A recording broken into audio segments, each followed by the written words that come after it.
came back, the stones he had, God had engraved the message on it. God had wrote the message on it. It was the 10 Commandments.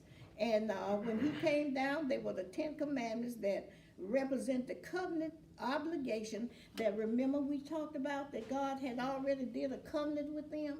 And this when well, and what is emphasized on here is the 10 Commandments, and these are the laws that God gave them, and they agreed to follow. See, 10 Commandments is what God, the laws that God gave the people, and they agreed. They had already agreed to do this, but God put it out in writing where they could see it. Okay, number two. It said, what did Joshua think the noise in the camp was?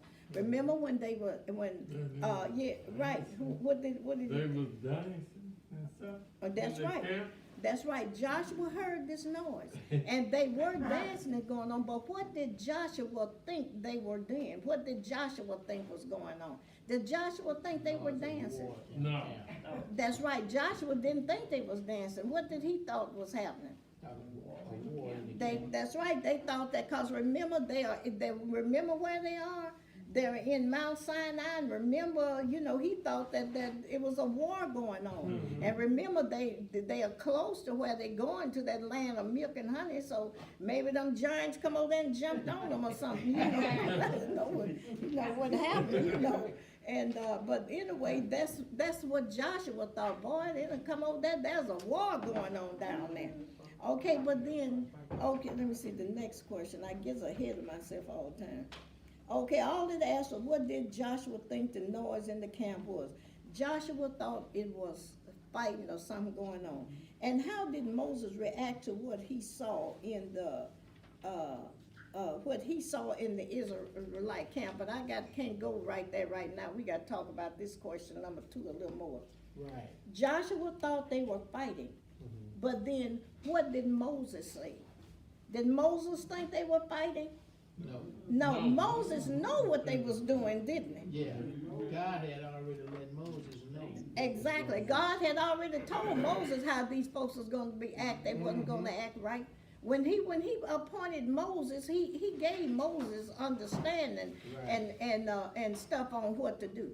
Okay, now Moses know when he come down, Joshua, ooh, they got a fight, a war going on down there. Moses, that's not, look, it's not mastery. It's not that they have won. They don't sound like that when they win a war. And they don't sound like that when they get beat either.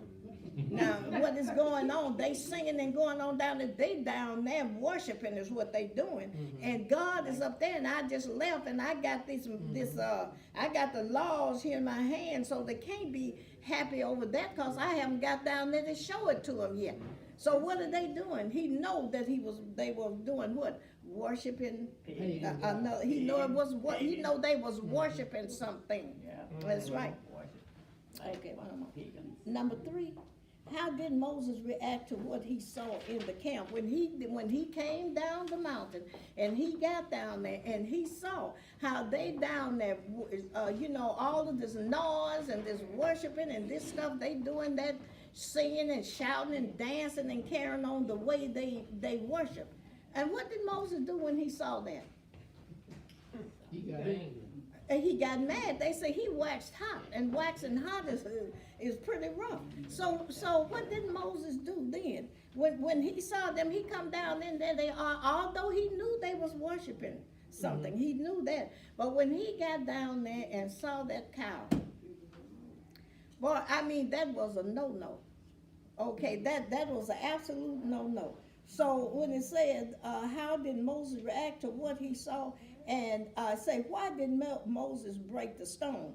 So when he got down there, he was upset, and he threw the tablet with that God had wrote the 10 Commandments on. He threw it down on the ground, and it shattered. It broke. Okay, now. The next question is, that's what happened. I mean, he was mad. I mean, he thinking, I've been up here laid out praying before the Lord, and we know he was laying out praying. It may not have been right here in this lesson, but in another one, we know that how Moses was praying. You know, Moses laid out when he prayed to the Lord. He'd been doing all that on these folks' behalf, and when he get down there, here they are, got a cow sitting up there carrying on, and he threw down the stone, and threw the stones down and broke it and shattered it. I mean, that was how he waxed hot, and that was what, okay. Now, the next question is asked, why did Moses break it? Did he just get so mad that he lost it? Some people think that when he saw it, he got so mad, here, I got the law and everything, that he lost it and threw it down and break it, and broke the word of God. Okay, yeah, he was angry, that's right. But when we look at that, you know, I wanted to write this out to try to make sure I get this one right. It say, how did Moses react? Why did Moses, number 4? What he had thought, this is what's into Moses. Let me see, I'm trying to explain it kind of right. It say, just as the people broke the covenant, they agreed to follow with the Lord. Now, they have agreed to follow this, but they're not doing it. See, they agreed that God would be their only God. See, he let them know from the beginning that he did not share his place with anybody. He's the creator. He made everybody. Yeah. He made everything, and nobody did it. I mean, he wasn't going to share that with no kind of little earthly God or something. He let them know from the very beginning. They agreed that he would be their God and they would be his people. Okay, do anybody remember seeing that? Because that had happened some Sunday school lesson maybe before. I will be your God and you will be my people. Okay, well now, if he were their people, he the God and their people, would they be down there dancing in front of a cow? No. They wouldn't do that. No. Okay, well now, so this is one of the things Moses got mad, and this is one of the reasons he broke the thing, is because just as the people broke the covenant, they agreed to follow with the Lord. Moses broke the tablet that represented that covenant agreement. Yes. Yeah, I guess I wanted to point out, because it didn't make any difference whether Moses came back or not. They made this covenant with God. That's right. You know, so whether Moses was there or not, they still had God to count to. That's right. And I mean, that goes to us today, right today. Right, Okay, we right. sitting up here and we calling on Jesus, we covered by the blood and all that kind of stuff. And as soon as something don't go right, what we do? Right.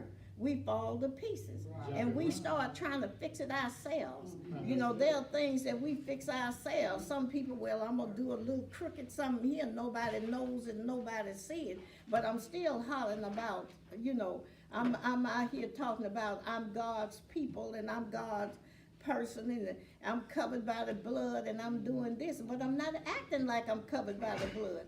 But could it be that, you know, we say things, but we really don't mean what we say? Exactly. And as far as the Israelites at that time, they knew that God could bring them out, but they still wanted a physical king at that time That's also. right. That's so right.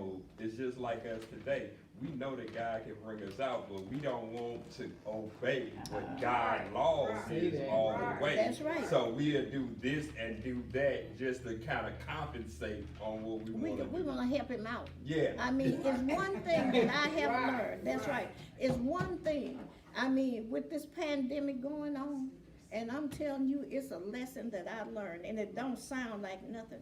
I did not know that I'd be the first one to get up patience. You know, just have patience. The Lord is coming, having patience. I have found this out about myself, and if you stop and examine yourself, and I've done that, and I have found out I'm one of the most short, patient person that, you know, I had no idea that's right, that my patience was as short as it is. I'm used to going, doing things, you know, in my work and everything, I've got to have something done, should have been done yesterday. I'm running, getting it done, getting it in the office and all that kind of stuff before the day is over. You know, and then my furnace broke down and Lord have mercy. I'm telling you, I prayed like I don't know what. The man come out, one guy come out and fixed it, and then it broke and went again, and then they couldn't get the parts. I'm setting up there 2 weeks because they had to order the part for waiting on it. And I mean, it just, one thing, that's not the only thing, one thing after another. And I have found out about myself, and which don't sound like nothing. The word have patience, that really don't sound like nothing when you telling people have patience. But it is, but once you get into a situation and you have to have patience, it means a whole lot more than what it sounds like. And I have found out, I have just found out, been asking the Lord to forgive me and to help me. Cause he's still making me wait on stuff. But now I'm telling you, I'm covered by the blood, and I know Jesus is gone and everything. I just started talking to myself and know I'm sounding like it. So I just started, testifying about it to folks.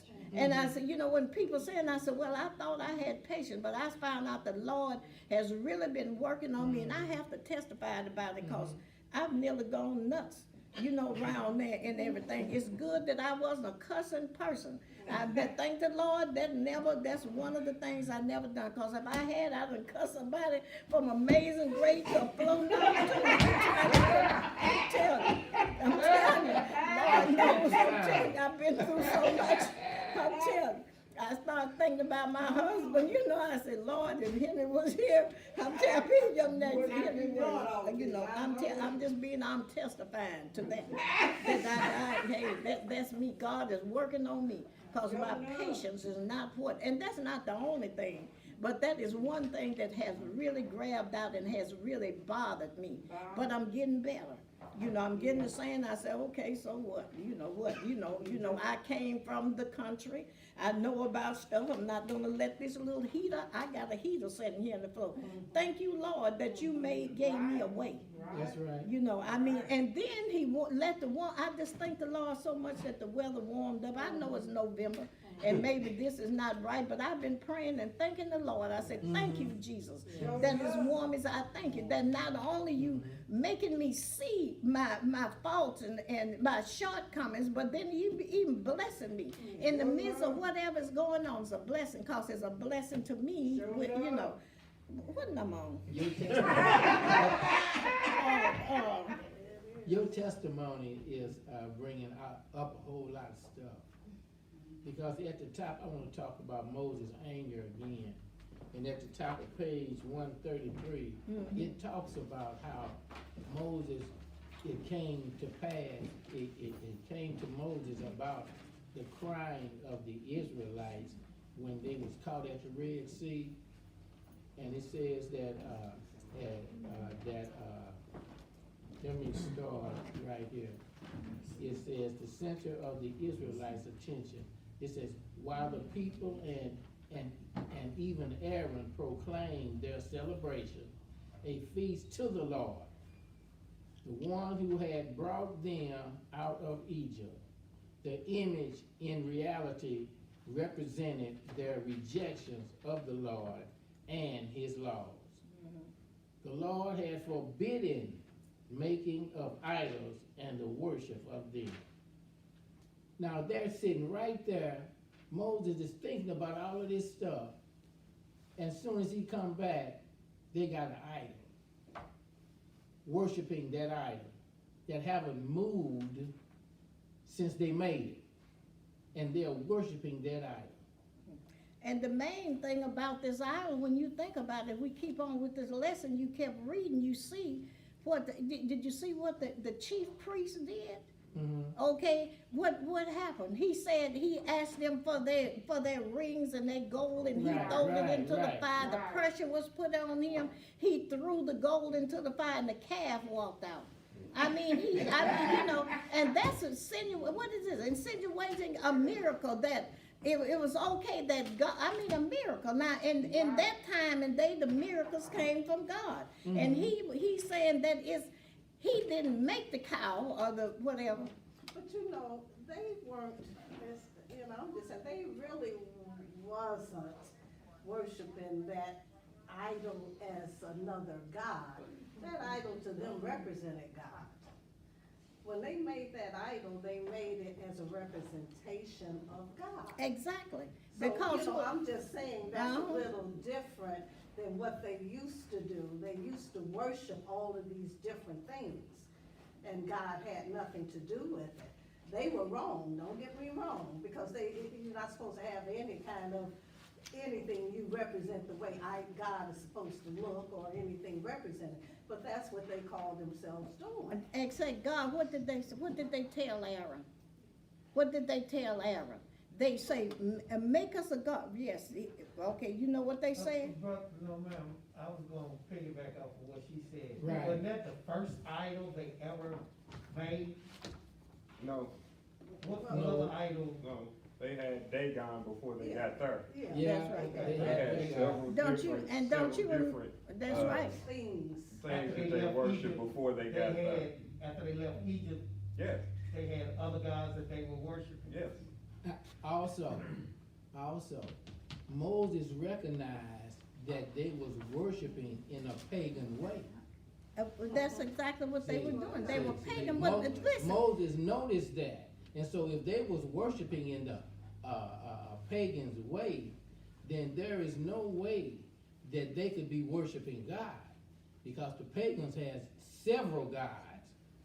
Only Moses know, God's people only know one God.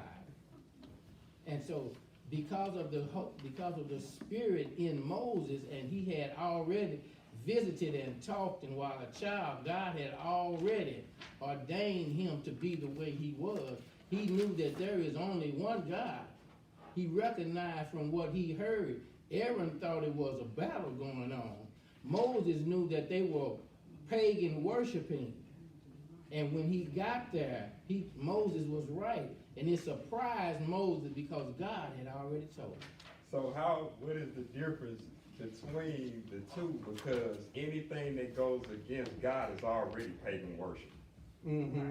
well, we Okay, know here what it is happened right to here. day God. You remember when they brought that day God in there Yeah, and because- set it up beside the Ark of the Covenant? He You cut know his what arms happened off with and that his feet part. off. I Yeah, mean, that- you're that right. I is- mean, that is- but look, let's keep going on this lesson. We got a little longer here because if we get down there, I think we're gonna we can kind of dig deep. touch on what you're saying about what they said to Aaron.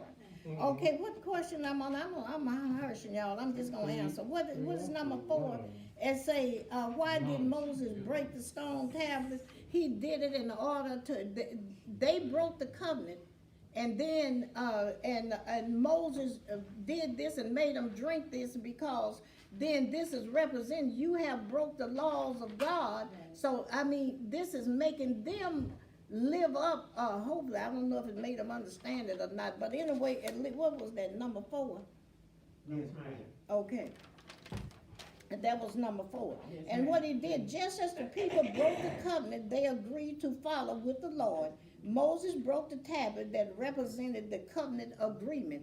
Okay, you agreed to follow you broke the covenant, you broke your word. Now, this is God's word. And I'm throwing this down, and I broke God's word because he wrote this. I didn't. He wrote this, so, I'm breaking this. Okay, now let's look at number 5. How did Moses' action contrast with Aaron? Okay, now we know that in this sense here, and when Moses went up to the top of the mountain, he put Aaron and someone else in charge of the people and to keep things going.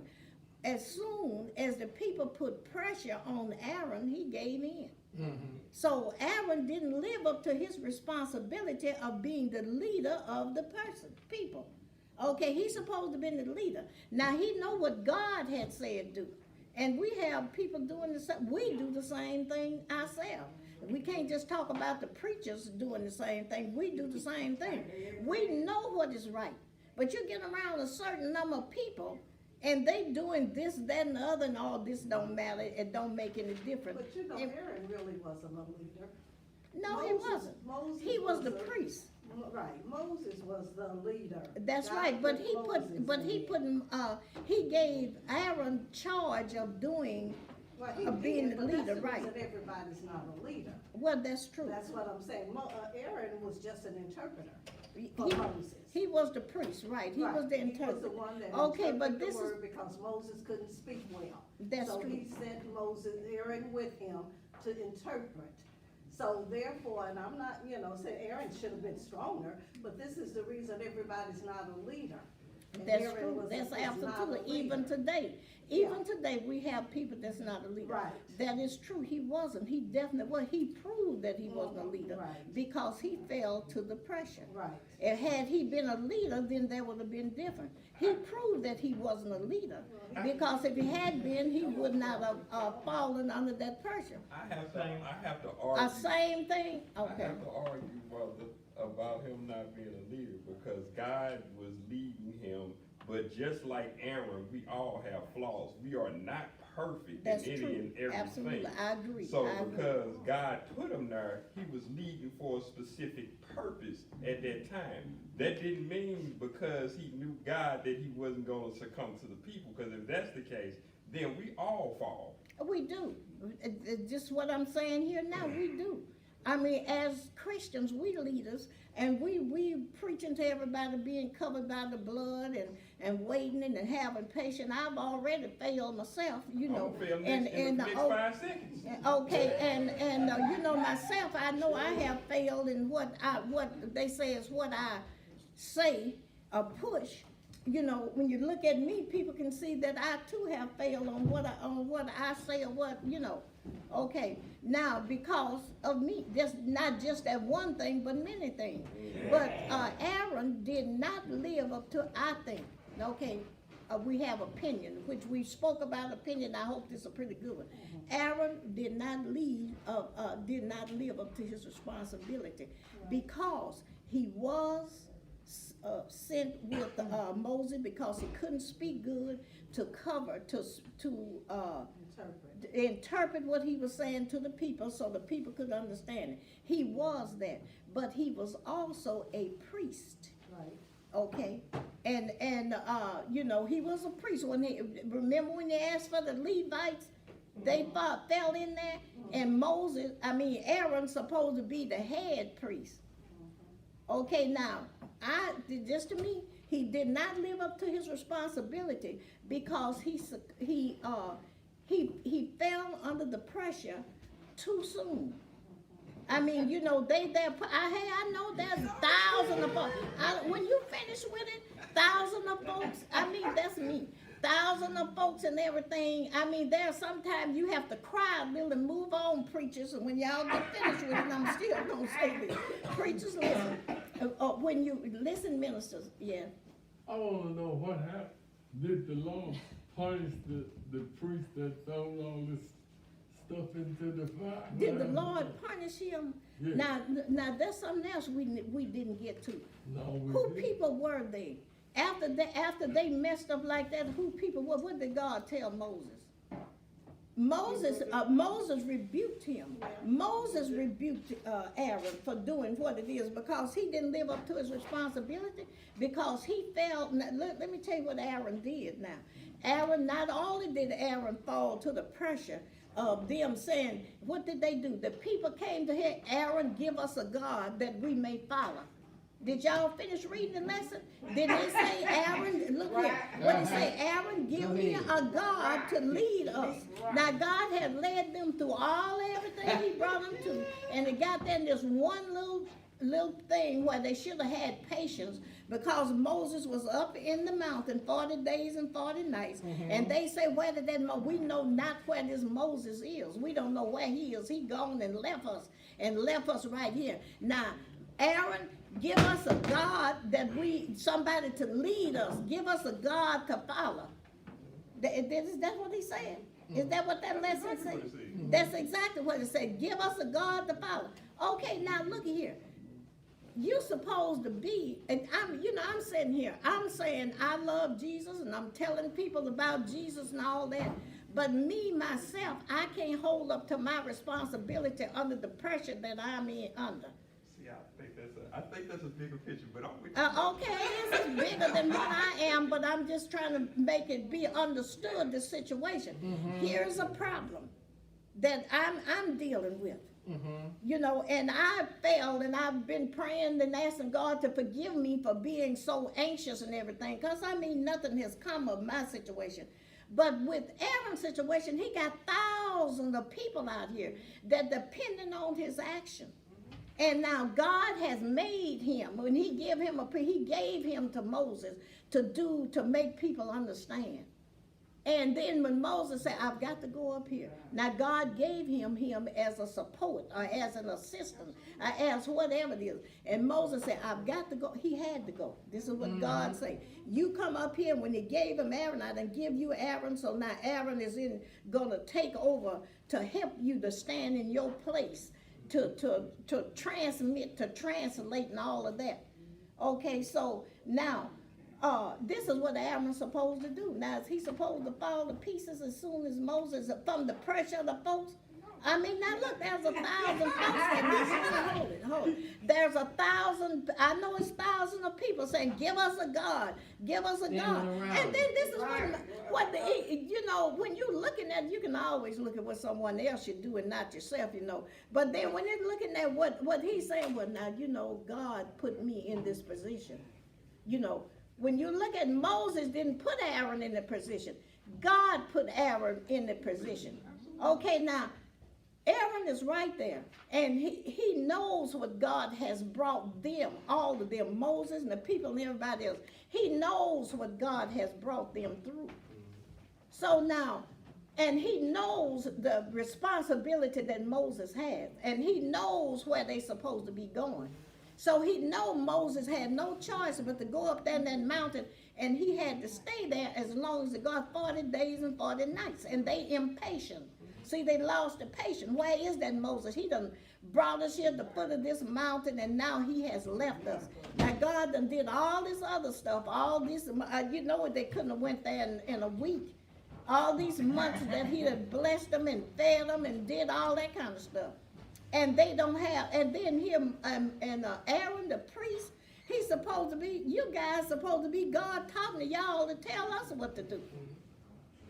All right, and do you understand what I'm saying? I'm in agreement with you. I think there's also variables in that. There is variables. He got weak and didn't do what the Lord said the variables. Just like the rest of them doing. That's what it is. He got weak and agreed with them. Okay, I'm gonna make you a God. They gave him the. See, they gave the gold. They didn't go do it themselves. They gave the gold. He told them, give me your medal. When they say, make us a God, he said, give me your ring, give me your gold. Give me everybody, give me your gold and stuff, which that gold and stuff was supposed to be in for a temple or something later, but give me the gold. So they brought, you know, their confidence is in this priest here, and they brought their gold, their belongings, and gave to the priest, you know. Okay, now, you know, whatever it is, we need a God. Instead of him going and saying, well, we got a God. Look at where he has brought us from. Look at what he's doing. We are here. We don't have any jobs. You know, you don't have this, you don't have that. But he's taking care of us. We are here. You understand what I'm saying? And now I'm telling you, okay, now He just got more input. and that's right. Okay, now look here. He can't say, couldn't tell these folks here, look at here what God has done for us. Look how he has brought us all these months here. Look what he has done for us. Just have a little patience. Moses is going to come back. If they don't, God is going to send us somebody. Okay, now, but when they bring him the gold, supposed to be to build a tabernacle or something, later, then he going to take this gold, make a fire, put the gold in the fire, and he had to be a craftsman because he crafted the cow. You know, he made the cow. Okay, and throw it in there, and then he gonna turn around and when Moses confront him about this, saying, "What have you done? Yeah. You know, why did you make this cow for these folks to do this right here?" Well, you know, all I did was I threw the gold in the fire, and the cow walked out. But that's what he's saying. Then the cow walked out. I mean, yeah. So and when you finish with it, he didn't stand up to his responsibility. Right. That's right. Exactly. And then not only he lied on God, because he said that when he threw the gold in and the calf come out. So that's what, I'm not responsible, I didn't do nothing. Moses say, that do, you are guilty. Uh-huh. Moses say, you are guilty of creating this God with these people for this pagan worship. Because he didn't lead them at all. He didn't even try. That's right, that's what I'm saying. He just say, when they say, give us a God to take us somewhere, then give me your gold. That's what he said, and then he went and made him a golden God. Yeah. You know, so, I mean, that's just me, the way I see it. Maybe I'm, And he can't make no Oh, it's a God. time to go. Oh, all right, then, this time is off. That's all right. But nevertheless, this is what it is. Now, don't tell me that man wasn't responsible. He was responsible, God, you know. Yes, he And was. and he said, what did they say? Give us a God. Give Because us. Moses done left up here, we don't know where it's give us a God. So they made that thing, Aaron made that thing for them in the place of God. That's the way I see it. Let me close it out here with this, excuse me, with the illustration of the lesson at the top, page 137. Never get through. Just a couple words, it says, we may never have bowed down to a golden calf, but we face ours in all from sides. But through it all, Moses was listening to God. That's right. Moses was the one stood for God. The priest failed. That's right. When you look at it, the priest failed, and Moses told him, "You're guilty." That's right. You're guilty of creating this pagan God. And when you get finished, that's it. That's all it is. And we do the same thing today. Right. Okay. Oh, Well, oh, it oh. was so nice of having the lesson today. Can I say We this going right here? out talking. And this the Go ahead. ending right here that That's we really need to hear. It says, silently going along with sin without raising objections to it is essentially an encouragement to others to sin. And that in itself is a sin for which we will be held accountable. We are held accountable for the Halloweens, for the Easters, and the Christmases. This last thought right here is saying, that's why they was held accountable. I'm gonna be held accountable if I keep telling my kids about these days that God talks about that's not right. Okay, well, we hope you enjoyed the Sunday school lesson. We That's hope what that it we didn't says get here. too far off, Read it. but, He said you're gonna be thank held you. accountable. We'll see you next week. The Bible